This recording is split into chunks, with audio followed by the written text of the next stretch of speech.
Okay, in the last lecture, we have started the entropy. Okay, and entropy म्हणजे काय पाहिलं होतं, it is a degree of disorder, and आपण बराच वेळ त्याच्यावरती चर्चाही केलेली आहे.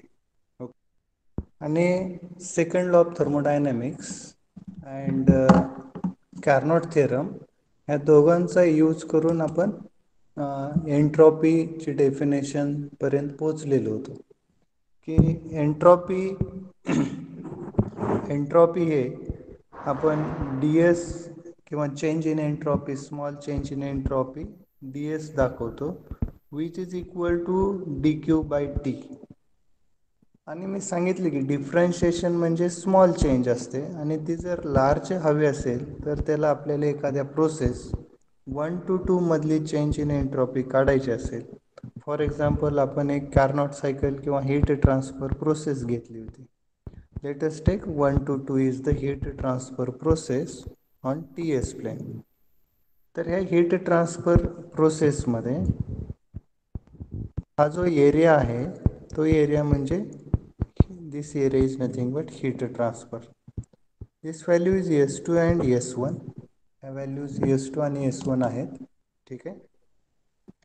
तर ह्याच्यामध्ये एक स्मॉल स्ट्रीप जर घेतली, आपण समजा ही स्ट्रीप घेतली, स्मॉल स्ट्रीप रेड कलरची, त्या स्मॉल स्ट्रीपची लेंथ dx किंवा हे ds असेल, x म्हणजे s आहे ते ds असेल, थिकनेस जी आहे त्याची ds, आणि हाईट जी आहे that is a temperature T.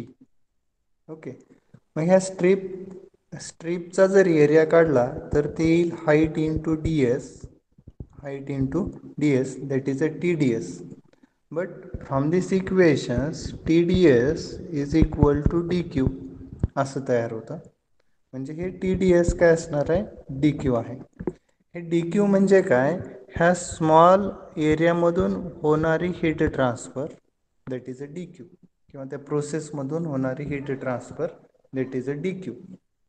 Okay, मग ह्या अशा बऱ्याच स्ट्रीप जर काढल्या आपण, if you draw number of strips, then this whole area from 1 to 2 it will be covered. Okay, मग ह्या सगळ्या स्ट्रीपचं ॲडिशन्स करणं म्हणजे हे इंटिग्रेशन घेणं असतं. ओके, ह्या सगळ्या स्ट्रीपचं ॲडिशन, एरियाचं ॲडिशन करणं म्हणजे हे इंटिग्रेशन असतं. ओके, मग हे इंटिग्रेशनचं लिमिट कुठून कुठपर्यंत आहे, तर ह्या इंटिग्रेशनचं लिमिट ह्या S1 किंवा पोझिशन 1 स्टेट 1 पासून स्टेट 2 पर्यंत, state 1 to state 2. Okay, then this equation becomes, वरती जे इक्वेशन लिहिलं होतं ते जर ह्या साईडला घेतलं आपण, TDS is equal to DQ from integration 1 to 2. So T S2 minus S1 is equal to Q 1 to 2. Okay, so finally we are getting this relation. Okay, तर हा पार्ट आपण पाहिला होता लास्ट लेक्चरमध्ये. ठीक आहे, how to calculate the entropy during the process. Okay,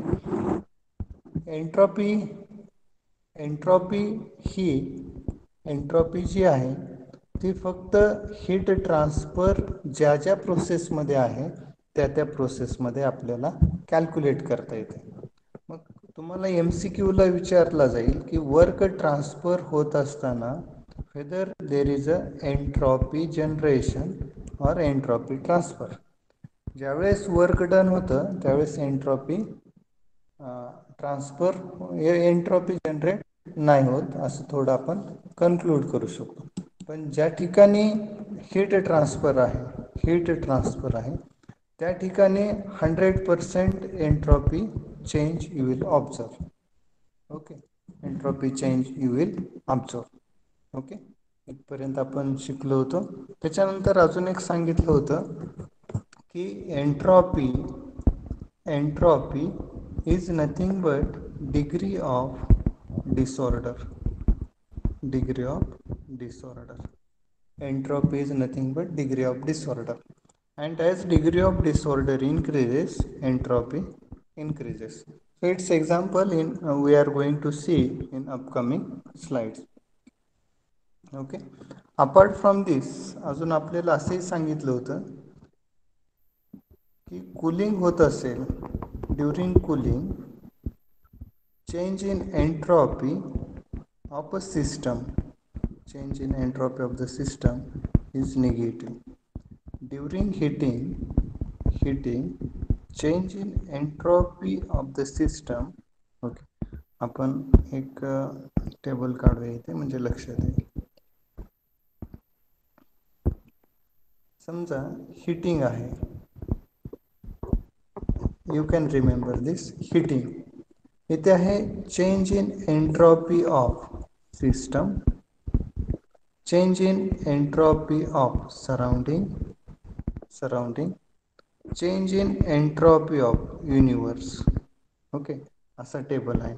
change in entropy of system, surrounding and universe. Okay, त्याच्यात पहिली प्रोसेस जी आहे, फर्स्ट प्रोसेस हीटिंग आहे,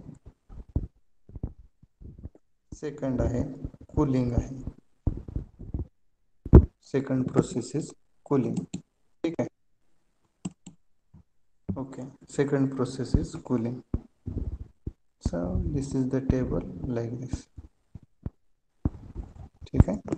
आता सिस्टम म्हणजे सांगितलं होतं तुम्हाला, इथं जर आपण सिस्टम आणि सराउंडिंग ड्रॉ केलं, समजा ही बाउंड्री जी काढली आता ग्रीन कलरचं, if it is the universe, ह्या युनिवर्समध्ये let us take this system. yes is a system and green color is a universe. सिस्टीमच्या बाहेर जे आहे ते सराउंडिंग आहे, आणि सराउंडिंग आणि सिस्टम ह्या दोघांचं कॉम्बिनेशन जे आहे that is the universe. whenever there is a heating, change in entropy of the system will be positive. Change in entropy of the system will be positive. Okay, at that time आता एखाद्या सिस्टीमचं heating होत आहे. इथे जी system काढलेली आहे आपण, इथे बघा ग्रीन बॉक्सच्या आतमध्ये जी सिस्टीम ड्रॉ केलेली आहे, ओके, त्या सिस्टीमला जर हीट करायचं असेल तर सराउंडिंग काय करतं, it will take heat from the surrounding and system gets heated. Then सराउंडिंगचं काय होणार आहे, सराउंडिंगनी जर सिस्टीमला हीट दिली तर सराउंडिंगचं कूलिंग होणार आहे. आणि ज्यावेळेस कूलिंग होतं त्यावेळेस change in entropy he negative येते. बट ज्यावेळेस आपण सिस्टम आणि सराउंडिंग ह्याचं ॲडिशन्स करतो, तो टर्म तुम्हाला एकतर 0 भेटेल किंवा पॉझिटिव्ह भेटेल. ज्यावेळेस ही इन्क्रीज इन एंट्रॉपी आहे सिस्टीमची आणि डिक्रीज इन एंट्रॉपी आहे सराउंडिंगची, हे दोन्ही ज्यावेळेस इक्वल असतील त्यावेळेस change in entropy of the universe will be 0.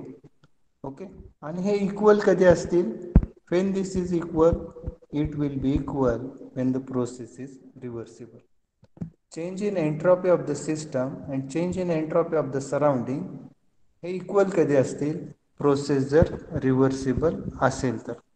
Process जर इरिव्हर्सिबल असेल तर change in entropy of the universe is a positive. Okay, and whenever process is reversible, change in entropy of the universe is a 0. कूलिंगला तुम्ही मला सांगा, कूलिंगला change in entropy of the system काय असेल during cooling process? Negative. Very good, negative. आणि change in entropy of the surrounding काय असेल? Positive. Very positive. Good. Change in entropy of the universe? Positive किंवा 0 असेल, जसं वरती लिहिलंय पॉझिटिव्ह किंवा 0. पॉझिटिव्ह किंवा 0 हे कशावरती डिपेंडंट आहे? It depends upon weather process is reversible or irreversible.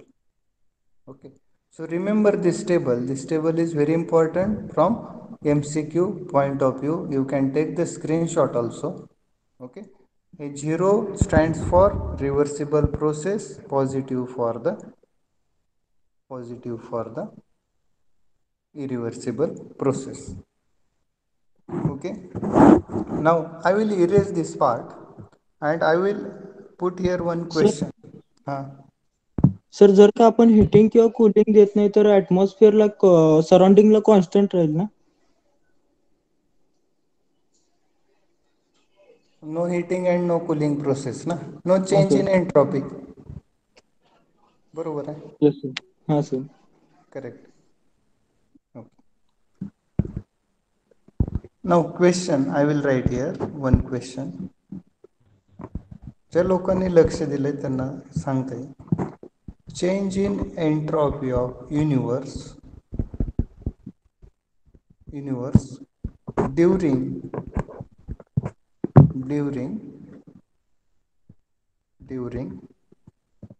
quenching process.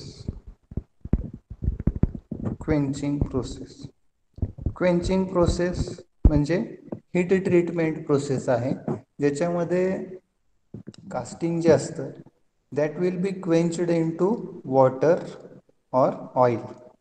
Okay, depending upon the type of a quenching process, it will be submerged into water or oil. This is a cooling process. Quenching is a cooling process or a heat treatment process. Change in entropy of the universe during quenching process is option A positive, option A positive, option B negative, option C 0, option D all of the above. सांगा. Option D sir. Option D. Okay. अजून sir option A positive. Option A positive. Okay. अजून very good. अजून out of 36 only I have received 2 answer. Others also can speak. चला बोला. Answer चुकलं तरी काही हरकत नाही. पॉझिटिव्ह. दोघं म्हणतात पॉझिटिव्ह, एक जण म्हणतो D all of the above. Very good. Yes sir positive. Positive. Nishant म्हणतोय पॉझिटिव्ह. ओके. अजून बोला. पटकन बोला. Positive sir. Positive. Shubham positive. Okay. Very good. आता ज्या लोकांनी स्क्रीनशॉट घेतले एकदा तो टेबल बघून सांगा मला. चेंज इन एंट्रॉपी निगेटिव्ह, ह्याच्यात एक लॉजिक लक्षात ठेवा. निगेटिव्ह तर नाही येणार. बरोबर, निगेटिव्ह नाही येणार कारण change in entropy of the universe always positive और रिव्हर्सिबल प्रोसेस इक्वल टू 0. म्हणजे ज्या ज्या ऑप्शनमध्ये निगेटिव्ह आहे ते दोन ऑप्शन नाही येणार. एक ऑप्शन बी आहे, एक ऑप्शन डी आहे. राहिला आता पॉझिटिव्ह आणि 0 तर असतं रिव्हर्सिबल प्रोसेसला. प्रोसेस रिव्हर्सिबल आहे का क्वेंचिंग प्रोसेस? एकदा ही ट्रीटमेंट झालं परत तो जॉब आहे तसं बनवता येत नाही. So process is irreversible. So option A is correct. सोपं आहे. Are you getting? So option A is correct. Okay, now if it is clear I will go to the another questions. Okay, clear? Can I go to the next question? Okay, for a process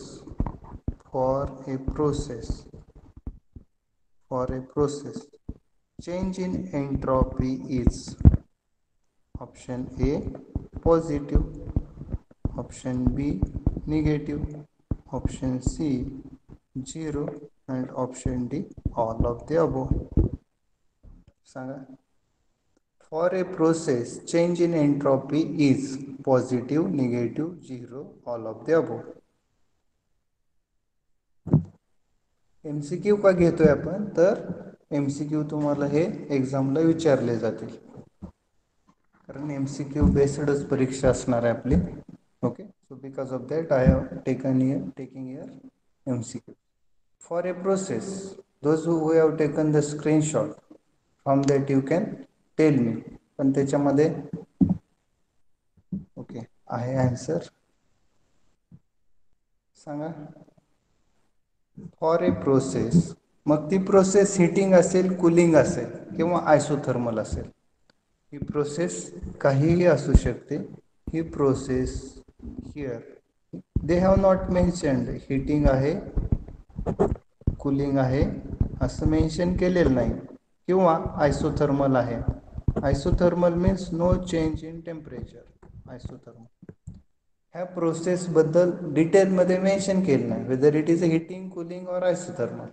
so what is your answer for a process? आवाज येतोय ना? काय म्हणताय Birajdar? Zero sir. Okay, so Birajdar 0 म्हणतात. बाकीचे अजून कोण आहेत? Sir, all. All. All, sir. Very good. Sir, all. all, sir. Very good. All. Yes sir, all. Right. So all means for a process change in entropy may be positive, negative or zero. Okay, change for a process, but change in entropy of the universe जर विचारलं तर त्यावेळेस positive किंवा zero हे दोनच option असतात. But for process all 3 are possible. Okay, now another question, if it is over.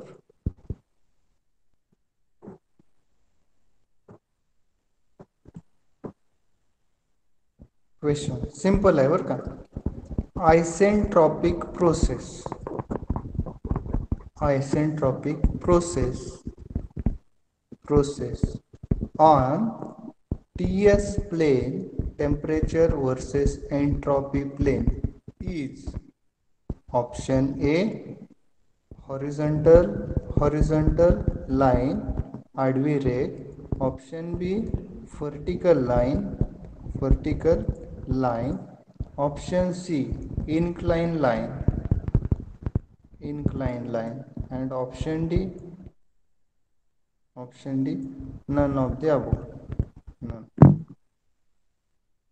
Isentropic process on temperature versus entropy plane is. मग isentropic process म्हणजे काय? जिथं एंट्रॉपी ही कॉन्स्टंट असते. yes is the entropy which is a constant. The process in which entropy is constant is called as a isentropic process. The process in which enthalpy is a constant, त्या प्रोसेसला आपण isenthalpic process म्हणतो. Isenthalpic process. So temperature versus entropy प्लेनवरती isentropic process कशी असेल? उभी line, आडवी line, तिरकी line? Sir, Ruby line. Option B. Option B Vertical, sir. Very good. So it is a vertical line. Very good. So मग ते कसं पाहायचं? तर त्याच्यासाठी आपण एक TS डायग्राम ड्रॉ केली होती. कार्नोट सायकल, इकडे T, इथे S एक्स ॲक्सिसला, आणि आपण असे काहीतरी नंबर दिले होते 1 2 3 4, आणि हे 1 to 2 प्रोसेस जे आहे ना, that is called as a isentropic process. ही प्रोसेस जी आहे it is the vertical line, जिथे during the process entropy is a constant, S1 is equal to S2. तसंच 3-4 ला S3 is equal to S4. Okay, so on TS plane the isentropic process is a vertical line. Similar to this, on HS plane, enthalpy versus entropy plane, isentropic process कशी असेल? Vertical line, horizontal line, incline line? Shortcut मध्ये लिहिला question. On enthalpy versus entropy plane the isentropic process कशी असेल? Isentropic म्हणजे एंट्रॉपीचं constant. सांगा.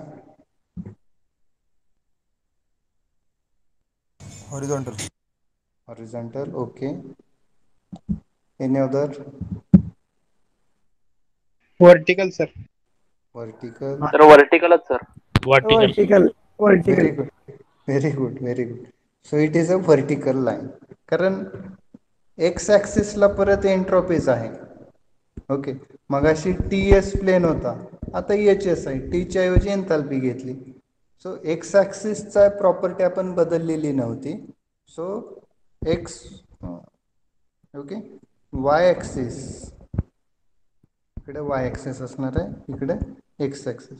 ज्यावेळेस मी एच एस म्हणतो त्यावेळेस हा काय असणार, एच म्हणजे वाय, एक्स म्हणजे एस. ज्यावेळेस टी एस म्हणतो त्यावेळेस एक्स कुठला असणार आहे, येसच असणार आहे. Okay, so clear. Okay, last question. During adiabatic process the change in entropy is, questions, during adiabatic process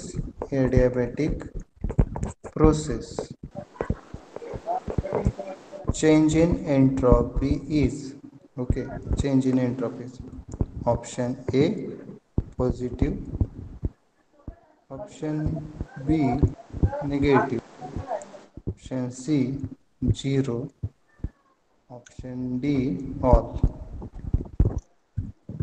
बोला. मग विद्यार्थ्यांचा doubt, sir what is adiabatic process? Adiabatic process is the process in which heat transfer or there is no heat transfer takes place during adiabatic process. No heat transfer process is called as a adiabatic process. So what is the Zero, answer? sir. 0. Very good. Any other? Zero sir. Zero, sir. Zero sir. सगळे अभ्यास करून आला तर very good. I am very happy. Okay, during adiabatic process heat change in entropy is 0. Okay, कसं येतं ते आपल्याला माहिती आहे formula. D S is equal to D Q by T. As no heat transfer D Q is 0, so D S is equal to 0. D S equal to 0ला जर integrate केलं तर आपल्याला S two minus S one हे 0 भेटतं आणि S two is equal to S one, no change in entropy, असं आपल्याला प्रूव्ह करावं लागतं. ठीक आहे, सो आर यू गेटिंग? लक्षात आलं का बघा. आपल्याला चेंज इन एंट्रोपीचा फॉर्म्युला माहिती आहे, D Q by T. So D S is equal to D Q by T, but Q is 0, so D Q is 0. So integration करायचं डी एसला during process 1 to 2, integrate केलं 1 to 2, 1 to 2. So 0चं integration 0 येईल आणि इकडे D एसचं integration S येईल. Limits 1 to 2 0. So S two minus S one is equal to 0 येईल.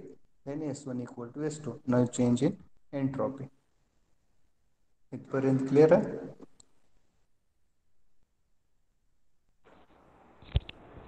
Yes sir. Okay. Now after this we'll move forward to our next part.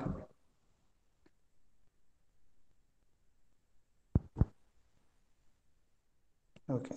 Entropy change during work interactions. There is no entropy transfer associated with work. कारण work बद्दल एंट्रॉपीचे relations नाही आहे सध्या, कारण D S is equal to D Q by T आहे, heat transfer by temperature. ह्या फॉर्म्युल्यात कुठेही वर्क नसल्यामुळे आपण entropy change during work interactions हे 0 घेतो. Okay, so during work transfer there is no entropy transfer or no entropy generation. Entropy change, work converted into frictional heat. ह्या केसमध्ये there is a entropy increase will be there. जर work जर हीटमध्ये convert झालं frictional हीटमध्ये, त्या केसमध्ये entropy ही generate होणार आहे. Work changed to heat increases the entropy. Okay, जसे की ते एक एक्झाम्पल दिले. हा एक शाफ्ट आहे, त्याला इथे एक फॅन कनेक्ट केलेला आहे आणि तो फॅन जर आपण रोटेट केला, then there is a friction between gas and the fan, and because of that friction the temperature of gas goes on increasing. Okay, so and okay, ज्यावेळेस वर्कचं कन्व्हर्जन हीट फ्रिक्शनमध्ये होईल आणि फ्रिक्शनचं कन्व्हर्जन हीटमध्ये होईल, त्यावेळेस change in entropy will be positive. Okay, now we have seen the Carnot principles first part. Okay, so हा part पाहिला. जर equality part of Carnot principle we have seen. Now we are studying inequality part of the Carnot theorem. Inequality part काय आहे? If two engines, one is irreversible, other is reversible, operating between the same temperature limit, then reversible engine has more efficiency than the irreversible engine. ह्या inequality पार्टमध्ये ह्या inequality पार्टचा use करून दोन term define केलेले आहेत. एक आहे क्लॉसियस इनइक्वॅलिटी आणि दुसरा आहे entropy increase principle. Okay, now आता हे क्लॉसियस इनइक्वॅलिटीची गरज काय पडली आणि एंट्रॉपी इन्क्रीज प्रिन्सिपलची गरज काय पडली, त्याच्या अगोदर आपण इथे क्वेश्चन्स घेऊया आणि मग त्याची गरज का पडली त्याचा आन्सर भेटेल. Okay, there is one inventor. Okay, अगोदर आपण पाहिला पण असेल. There is one inventor claim to have developed किंवा he has developed, inventor claimed he developed a heat engine having 80% efficiency when operating between 300 Kelvin temperature and 600 Kelvin temperature. Whether his claim is right or wrong. Okay, असा प्रश्न आहे. काय प्रश्न आहे लक्षात आलं का बघा. एक इन्व्हेंटर आहे, त्याने असं क्लेम केलंय की एक हीट इंजिन डेव्हलप केलंय ज्याची इफिशियन्सी 80% आहे आणि ते 300 आणि 600 केल्विन टेम्परेचरमध्ये काम करत आहे. जर त्याची ब्लॉक डायग्राम ड्रॉ केली आपण, कशाची? इंजिनची ब्लॉक डायग्राम, तर ती अशी असणार आहे. हे हाय टेम्परेचर आहे 600 केल्विन, त्याला आपण T1 म्हणूया. इथे इंजिन आहे जे की W वर्क प्रोड्यूस करतं आणि इथे 300 केल्विन टेम्परेचर आहे जिथं आपण हीट रिजेक्ट करतो, ते टेम्परेचर आहे T2. हे Q2 असणार and here it is the Q1. Okay, आता मला सांगा whether his claim is right or wrong check करण्यासाठी आपण काय करत असतो? We are calculating the Carnot efficiency. Carnot efficiency formula is 1 minus T2 upon T1. So it is 1 minus 300 divided by 600. This is a 50% efficiency. Okay, this is a 50% efficiency. 50% efficiency येते आणि इन्व्हेंटरनी claim केलेली किती आहे तर 80%. म्हणजे आणि ज्यावेळेस कार्नॉट efficiency काढतो त्यावेळेस लॉस हा 0 असतो. ओके, आता मला एक प्रश्नाचं उत्तर द्या किंवा असा डाऊट तयार व्हायला पाहिजे, सर लॉसेस तर 0 आहेत, मग इफिशियन्सी 100% का नाही? Why it is a 50%? Okay, because Carnot cycle in which all the processes are reversible. Reversible means loss is 0. Loss होत नसतानाही if there is no loss, still the efficiency of Carnot engine is a 50%. आता इथे दोन प्रश्न आहेत. Loss नाहीये, efficiency 100% पाहिजे, fight is a 50%. इन्व्हेंटरने क्लेम केल्या 80%, मीन्स इन्व्हेंटर हा खोटं बोलतोय. त्या इंजिनची efficiency never cross 50%. Okay, so this is one problem. Okay, means such engine, whatever claim the engine claimed by inventor is not possible. The inventor ने claim केलेले engine is not possible and आपण जे limitations of first law सांगितले होते की first law सांगत नाही एखादी प्रोसेस एखादी सिस्टीम पॉसिबल आहे की नाही. सेकंड लॉ इथे सांगतोय, कार्नोट इंजिन सांगतोय, कार्नोट इफिशियन्सी सांगतोय की such engine is impossible. Such engine is not a possible engine. Okay, this engine will give maximum efficiency of a 50% when losses are zero, when processes are reversible. इथपर्यंत clear आहे. Okay, ह्याच्यात कोणाला doubt आहे का सांगा. मी विचारलेला तर असेल डाऊट. मी काय विचारला होता, सगळ्या प्रोसेस रिव्हर्सिबल आहेत, लॉस पण 0 आहे, तर इफिशियन्सी 100% का नाही, कोण सांगेल.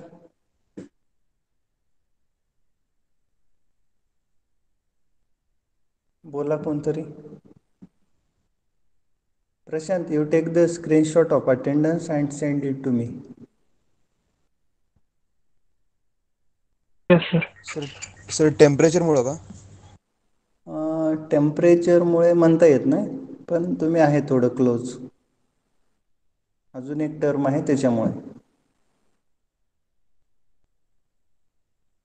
फर्स्ट लॉचं दुसरं एक लिमिटेशन होतं की फर्स्ट लॉ सांगत होतं की प्रत्येक प्रोसेसची इफिशियन्सी 100% आहे.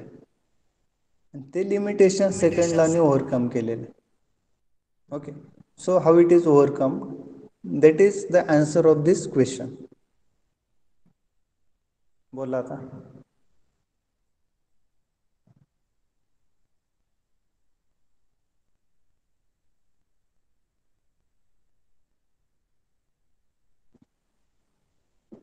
कोण बोलतंय? प्रश्न लक्षात आलाय का?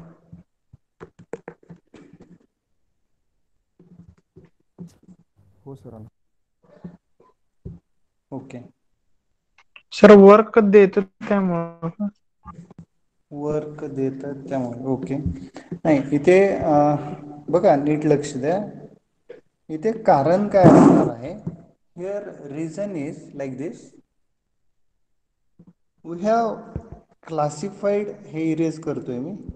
We have classified the energies into different forms. That is a low grade energy,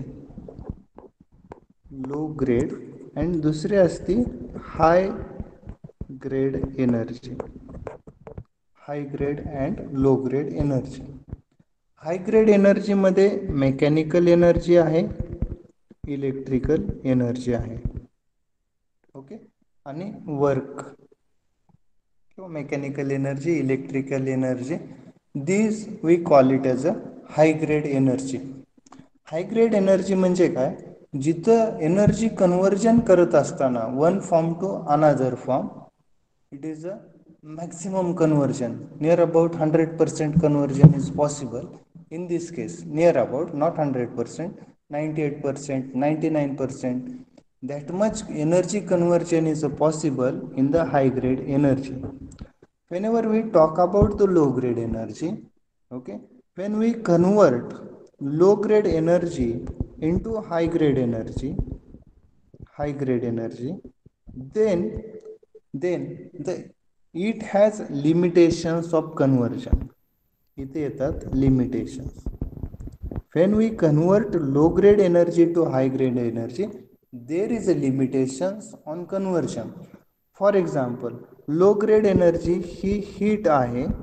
he heat energy आपल्याला high grade energy म्हणजे मेकॅनिकल एनर्जी, टर्बाईन रोटेट करणं असेल किंवा त्याच्यापासून इलेक्ट्रिसिटी तयार करणं असेल, हे कन्वर्जन करत असताना इथे लिमिटेशन्स असतात. आणि ते लिमिटेशन्स हा सेकंड लॉ पुट करतो, सेकंड लॉ सांगतो.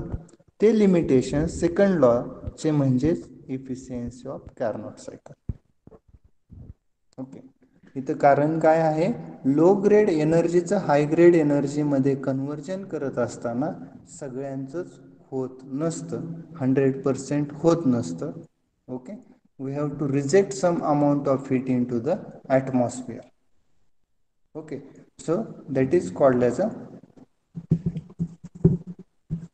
तुम्ही जर एक इथे एक्झाम्पल द्यायचं झालं तर एखादी मिलिटरीची टीम बनवत असताना म्हणजे किंवा एखादी CBI कमिटी किंवा टीम बनवत असताना number of applications there are coming, out of which those who qualify their test they only get selected, remaining are get rejected. Okay, only तसंच आहे ते, only quality will be past these limitations and remaining energy will be rejected into the atmosphere while there is a conversion. Are you getting? So low grade to high grade conversion होत असताना तिथे काही rejection होतं. Okay, आणि ते rejection कोण put करतं तर second law of thermodynamic, second law of thermodynamic किंवा कार्नॉट इफिशियन्सी किंवा COP कार्नॉट. आलं का लक्षात?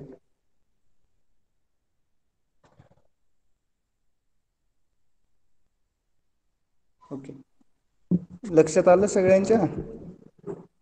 Yes sir. Yes sir. Okay sir. Okay, आता लक्षात आलं असेल तर अजून एक मी तुम्हाला प्रश्न विचारतो. आता अजून एक इंजिन आहे. ओके, इथं आहे 1000 केल्विन, इथं आहे 500 केल्विन, इथं आहे 400 kelvin.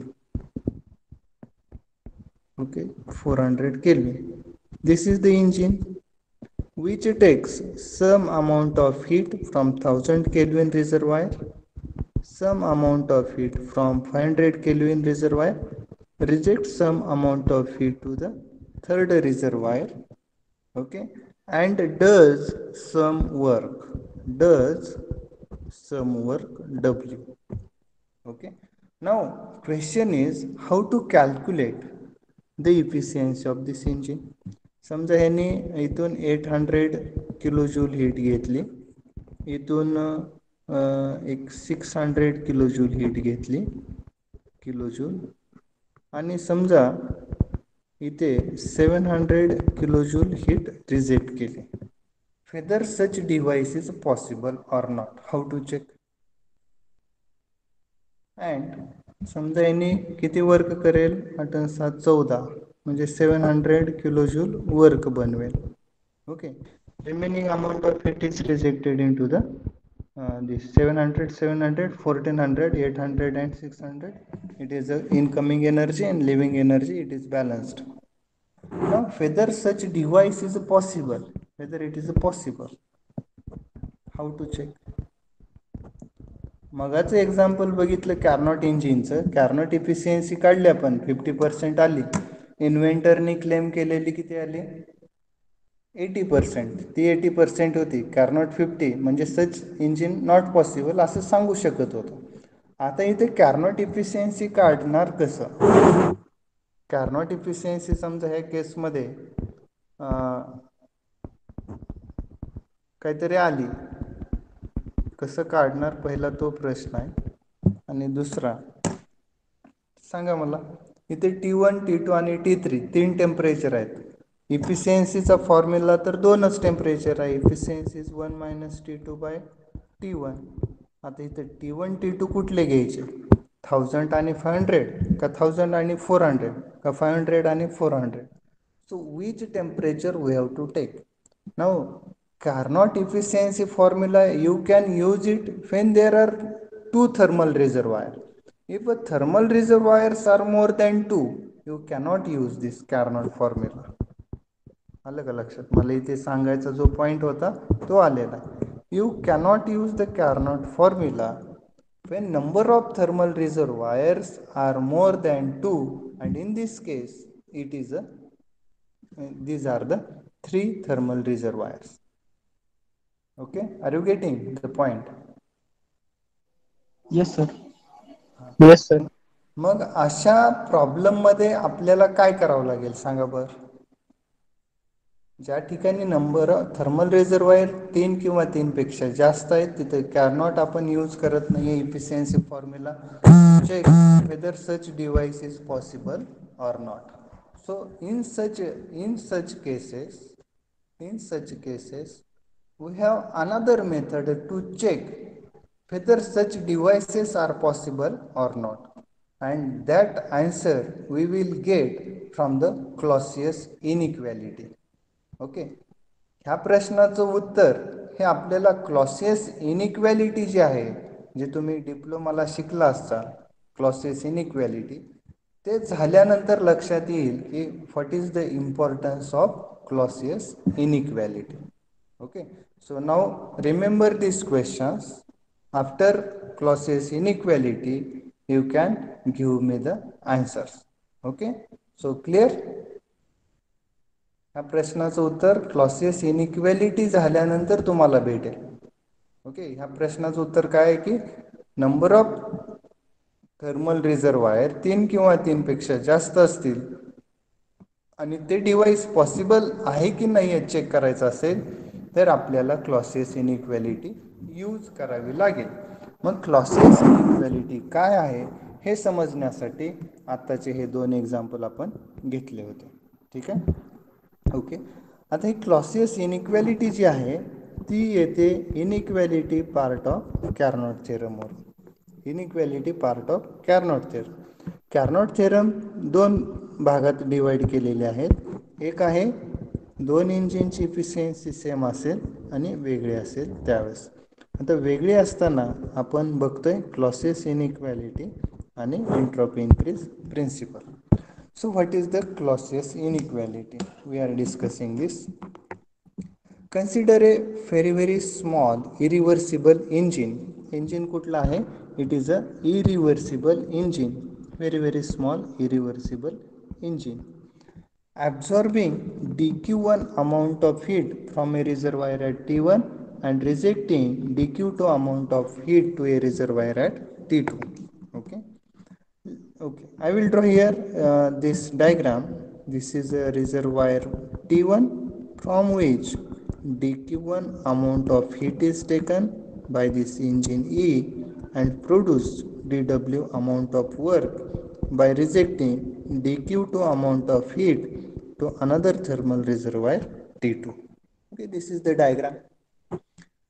We have seen from the Carnot theorem that inequality part of the Carnot theorem that efficiency of reversible engine is greater than irreversible engine.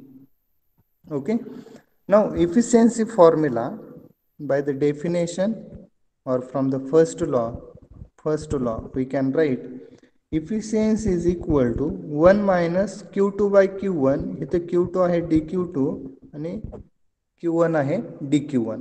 He step लिहिली आपण. Okay, efficiency is 1 minus dq2 upon dq1. From Kelvin scale किंवा second law, the efficiency formula is 1 minus T2 upon T1. Okay, can you see this? 1 minus T2 upon T1. Next slide, if you check, substitute it in the above equation, we will get. Okay, above equation काय होतं माहिती आहे? Efficiency of reversible engine is greater than irreversible engine. So this formula, efficiency formula 1 minus dq2 upon dq1, हा formula आपण reversible किंवा irreversible इंजिनसाठी वापरू शकतो. Sorry, we can use this formula for irreversible engine. हा फॉर्म्युला जो आहे this we can use it for irreversible engine. हा irreversible ची efficiency काढण्यासाठी वापरला जातो.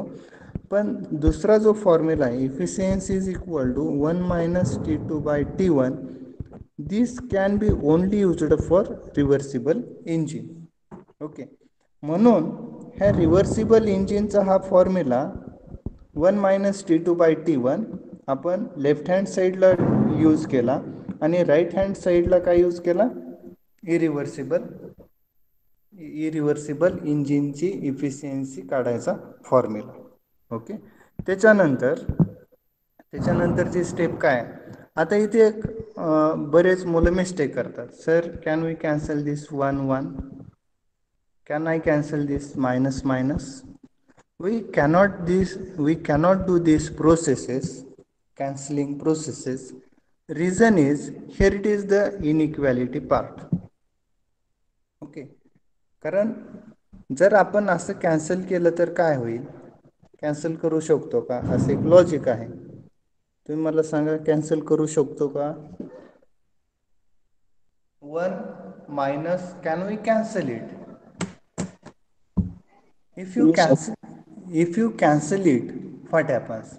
If you cancel it, then this equation cannot be satisfied. This equation we cannot satisfy. का सांगतो? जर आपण कॅन्सल केलं, हे टर्म कॅन्सल करून जर मी इथे एक इक्वेशन लिहिलं, if I write one equation here by cancelling this, then we are getting t2 by t1 is greater than dq2 by dq1. बरोबर आहे? t2 by t1 हे dq2 आणि dq ह्या रेशोपेक्षा जास्त आहे. आता मजा बघा, हा जर आता मी रेड ब्रॅकेटमध्ये लिहिलेला टर्म किंवा एक ग्रीन ब्रॅकेट करतो. ग्रीन ब्रॅकेट दिसतंय क्लिअरली? दिसतंय.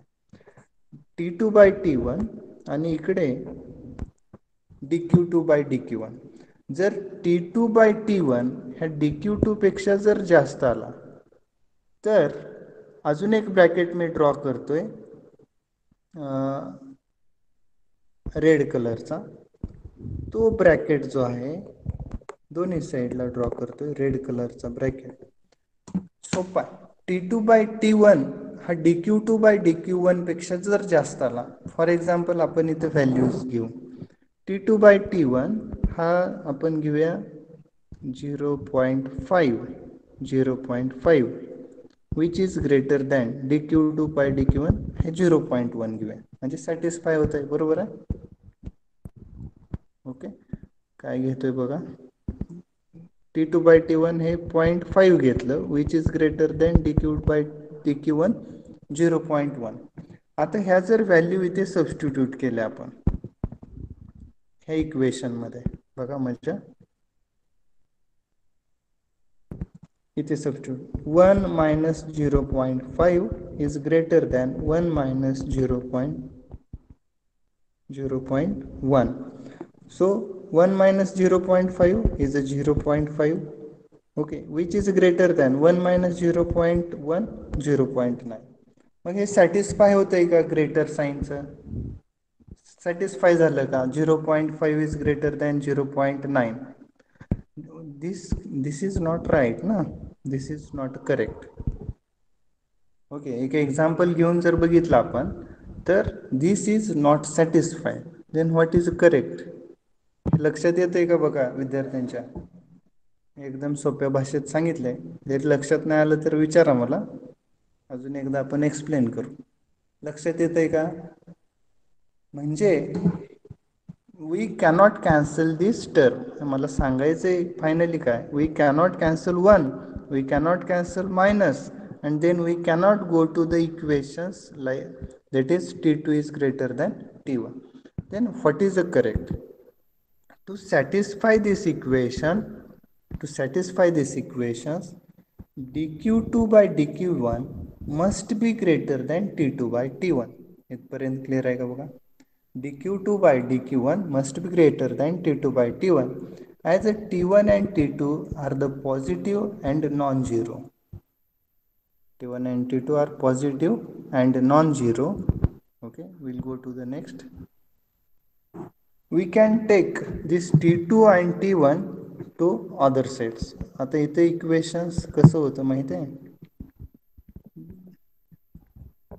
dq2 by dq1 is greater than t2 by t1. Next step, we can do the cross multiplications, that is dq2 by t2 is greater than dq1 by t1. आणि तेच इथं लिहिलेलं आहे. इथं टॉपचं जे equation आहे that is dq2 by t2 is greater than dq1 by t1. okay, so after this step we can write this step. okay, कुठल्या step नंतर? ह्या स्टेप नंतर we can come to here. okay, काय केलेलं आहे? हे dq2 by t2 other साइडला घेऊन गेलेलं आहे. अदर साइडला घेऊन जात असताना, राईट हँड साइडला घेऊन जात असताना इक्वेशन काय बनतं बघा, dq1 अपॉन t1 आहे तसंच, हे dq2/t2 त्या साईडला घेऊन जात असताना हे निगेटिव्ह बनेल. ओके, तर त्याला आपण ब्रॅकेटमध्ये निगेटिव्ह टाकूया, dq2 अपॉन t2. आणि हे dq2/t2 दुसऱ्या साईडला गेल्यानंतर त्या ठिकाणी 0 राहील. ओके, 0 राहील, विच इज ग्रेटर.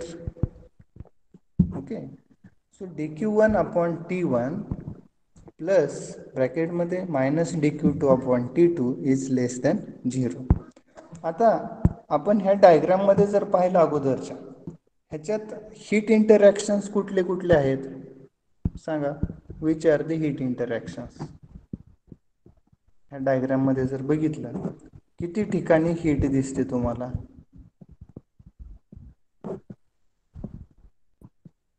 सांगा एक जण. ब्लॉक डायग्राम मध्ये लेफ्ट कॉर्नरच्या किती ठिकाणी हीट आहे? 2 ठिकाणी आहे.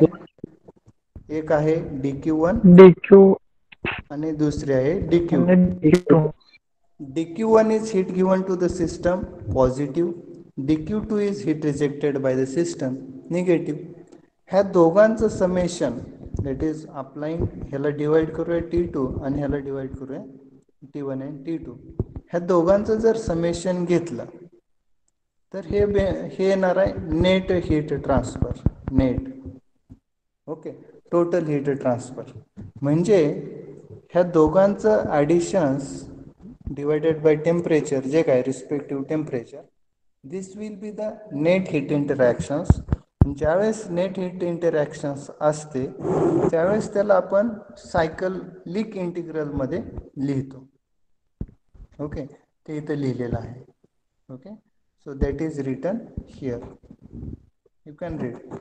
LHS of inequality is the net change in the quantity of dq by t during the cycle, so that this inequality be written as cyclic integral dq by t is less than 0. Okay, I will erase now all.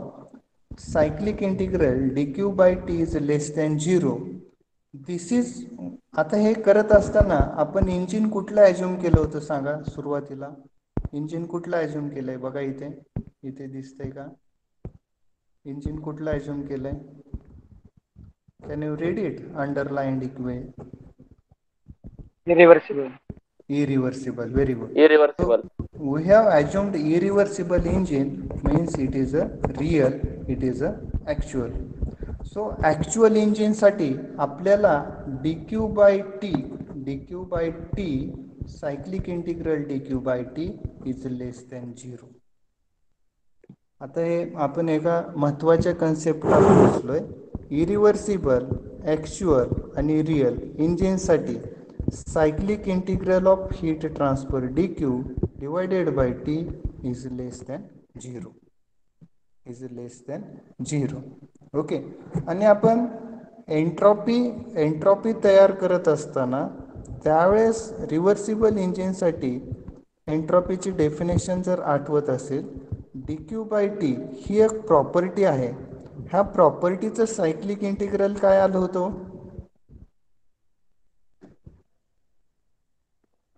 and this is a true for reversible process, this is a true for irreversible process. आता आपण 2 कन्सेप्टला पोहोचलोय.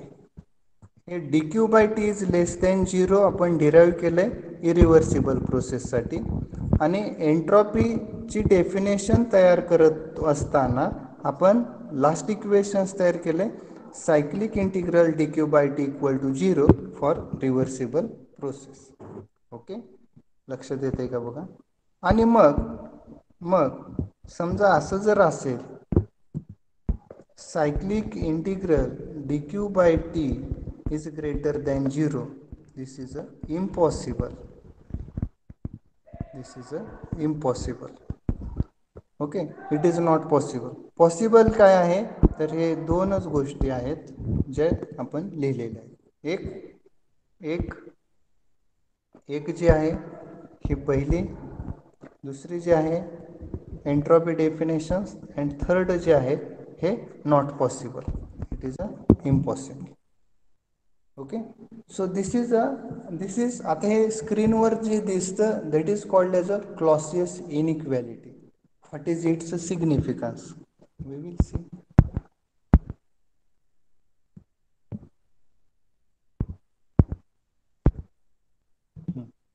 Significance of Clausius inequality बघा लक्षात येत आहे का. Cyclic integral dq by t is 0 and cycle is reversible.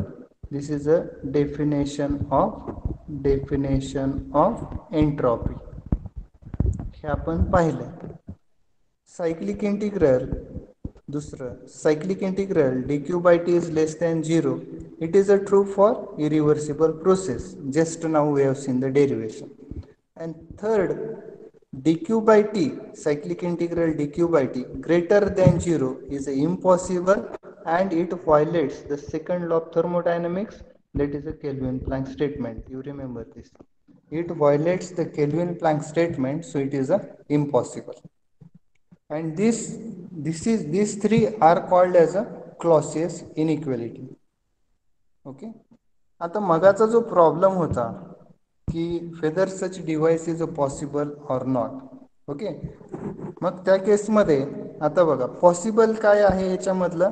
Possible is only second case. Cyclic integral dq by t if it is a less than 0 then it is a irreversible and possible. हे reversible आहे, ideal असतं. First equation हे possible नाही होत, दुसरं possible होतं आणि तिसरं इम्पॉसिबल आहे.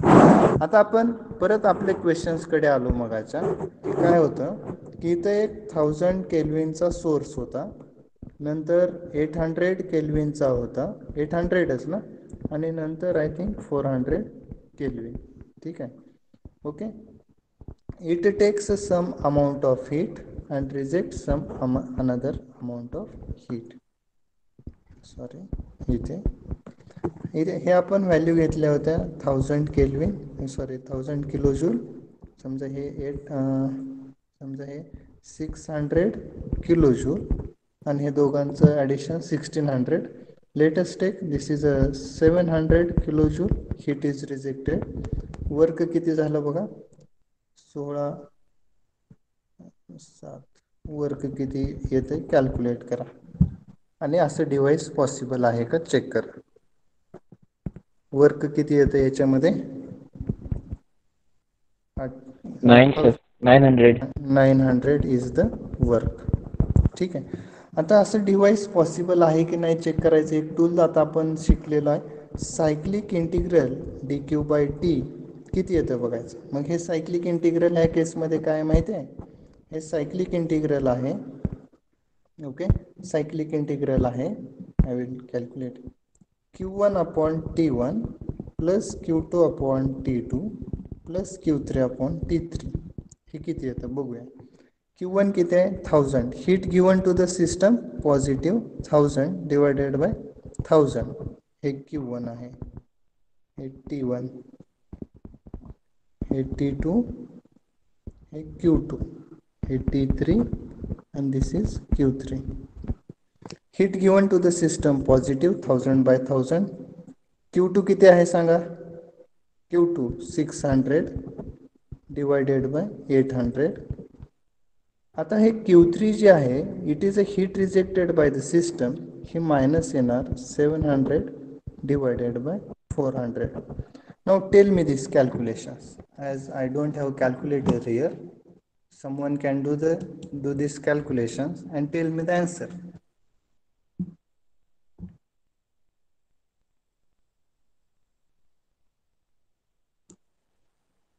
किती येतं सांगा. हे 1 minus 3/4 plus minus 7/4.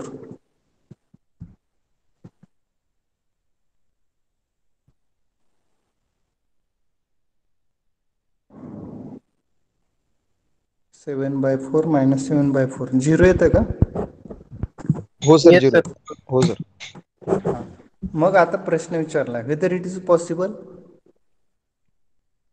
Now this engine is a reversible. Okay, cyclic integral हे किती आलं? Cyclic integral in this case, cyclic integral dq by t हे 0 आलंय. 0 आलंय म्हणजे it is a ideal engine. Actual मध्ये it is not a possible. It is ideal. Okay, it is a ideal. Okay, it is not a possible. समजा ह्या 700 च्या ऐवजी इथं 800 आलं असतं तर ही व्हॅल्यू तुम्हाला ग्रेटर दॅन 0 भेटली असते. Greater than 0, then you can tell it is a impossible engine. येते का बघा लक्षात? It is a impossible engine. किंवा ह्याने वर्क डन जर 1000 किलो जूल क्लेम केलं असतं, then again it is impossible engine. Such device is not possible. Okay, so this is the significance of Clausius inequality. This is the significance of Clausius inequality. If number of thermal reservoirs are greater than 3 or equal to 3, we can use this cyclic integral dq by t to decide whether some engine is possible or not. Okay, cyclic integral dq by t, if it is a less than irreversible and possible, equal to 0 real ideal, and greater than 0 impossible. Okay, so you need to remember this is a Clausius inequality and its a significance. Okay,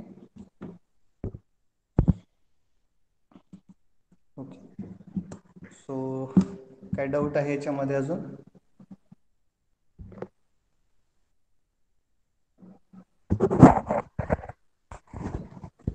Okay, I hope you are understanding with our limitations of online teaching. Okay, and we are trying to give you the best. Okay, so काही नवीन शिकायला भेटतंय का diploma सारखंच आहे असं एक आपला doubt होता. Okay, from my side it is lecture is over. If you have any questions we can discuss. Okay, so entropy increase principle is one remaining, that is important. Combined first and second law, entropy and directions, entropy and disorder. Okay, so